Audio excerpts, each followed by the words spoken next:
Trinity and Lucifer. D.G. Wonder First Series. Written by D.G. Lampalus. Mundus Novis.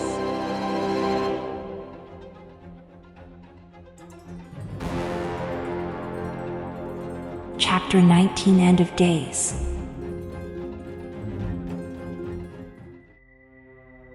The day of the apocalypse has finally arrived, and the four horsemen of the apocalypse have come with their divine mission.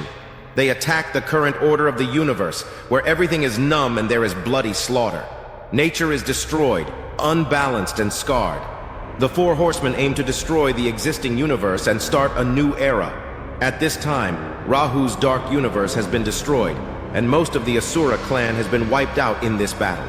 Rahu's body was thrown into a black hole by the four horsemen, and he was gradually consumed by a singularity.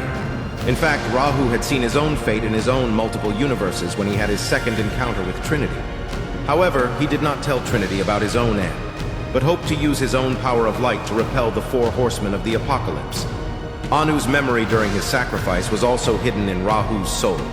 Rahu was originally a newborn life, learning and growing in the darkness. He was only one step away from stepping out of the darkness early on, and when he left, there was a loud voice calling him. It turned out that at that time, the voice came from Anu's memory, and he told Rahu the whole story.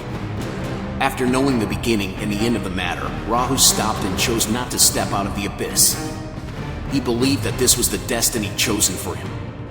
Since Anu's memory flowed into his soul, he also knew the origin and past and present life of the entire universe. Therefore, he chose to become the dark god and stayed in the black hole to create his own universe. Finally, before disappearing into the universe, Rahu murmured, "Trinity, I entrust my last hope to you. Sorry for not telling you about my fate truthfully earlier, because I knew you were the only hope to stop the four horsemen of the apocalypse. The last time I came to you, besides communicating the revelation of the end, was also to say goodbye to you. Goodbye. I am Rahu on the bright side. Let me bear the consequences in the darkness as Trinity. Goodbye, my brother." After speaking, Rahu was completely absorbed by the singularity and disappeared into the universe. At this time, the four horsemen had entered Trinity's universe and were causing great destruction. They brought plagues, diseases, famine, and war to the world. As Trinity had predicted in his multiple universes, 1/4 of the human population on Earth was destroyed. The remaining panicked humans were also deceived by Lucifer, worshipping different gods and demons as long as they had a chance to survive. Their inner fear had become Satan's best tool. Lucifer had not seen humans so corrupt and fearful for a long time, and she was excited. She thought her kingdom was coming, and Trinity's good days were over.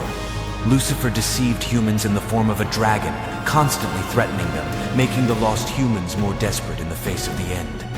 The appearance of the dragon was the only way to save humans, and Satan deceived humans to worship only the dragon as the only way out. The world was in chaos, and there were many strange phenomena in nature, such as abnormal temperature, red blood moon, eclipse, and surging waves.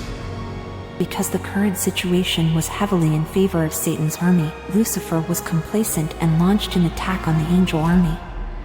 She led the entire army and easily defeated the angel army. She wanted to avenge the defeat she suffered at the hands of Michael in heaven. Just when everything was within Lucifer's calculations, the four horsemen of the apocalypse suddenly appeared in front of everyone. Lucifer always believed that the four horsemen represented the forces of darkness and were therefore on the side of the devil.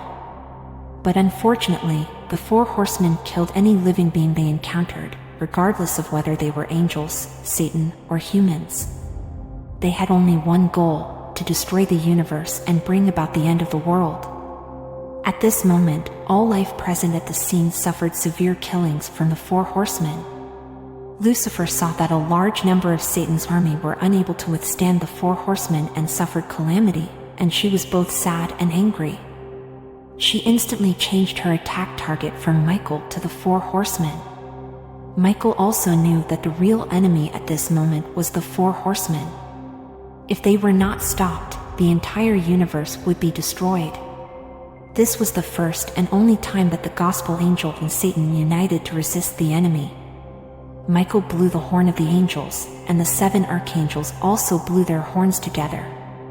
At this moment, all the gospel angels of heaven also poured out, with all targeting the 4 horsemen of the apocalypse.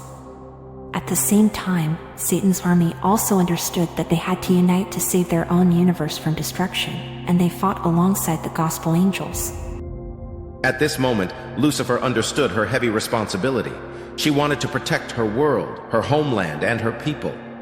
She turned into a dragon and planned to use her bloodthirsty mouth to swallow the 4 horsemen. She was using her sharp teeth to attack the green horsemen when her belly suddenly emitted a bright light.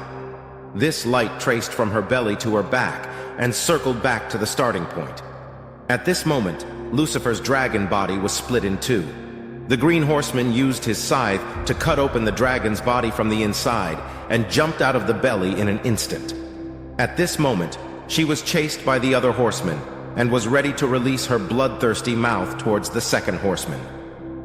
Just as Lucifer was about to pounce, her belly suddenly emitted a bright light again. Although the hellfire of Lucifer cannot speak or move at this moment, she is fully conscious. She personally witnessed everything that happened and saw every partner who has been through life and death sacrificing for her. She is quite sad in her heart. This is the first time she has truly felt loved since becoming Satan. And at this moment, Lucifer just wants to end her life as soon as possible, to avoid innocent partners sacrificing for her again. Michael was also moved when he saw this scene, although they have always been opposing forces. But he also understands Lucifer's important position in the Satan army. If it weren't for her past contribution, today's result of the team sacrificing themselves would not have been achieved. In order to stop Lucifer's hellfire from being extinguished, Michael directly stabbed the White Knight with the Holy Sword. It was at this moment that Michael felt a severe pain in his chest. He looked towards his chest and realized that a sharp sword had pierced his back, penetrated his ribs, and stabbed out from his chest. Just as he was about to look towards the culprit behind him, a sharp scythe cut towards his neck, and Michael's head was thrown several miles away in an instant. Hope you enjoy the wonders and fantasies of the stories in the universe. Which part of the story is your favorite? Leave a comment below the video and let me know. And don't forget to give us a thumbs up and turn on the notification bell if you enjoy our videos. In our next chapter, we will continue to explore the universe. See you soon.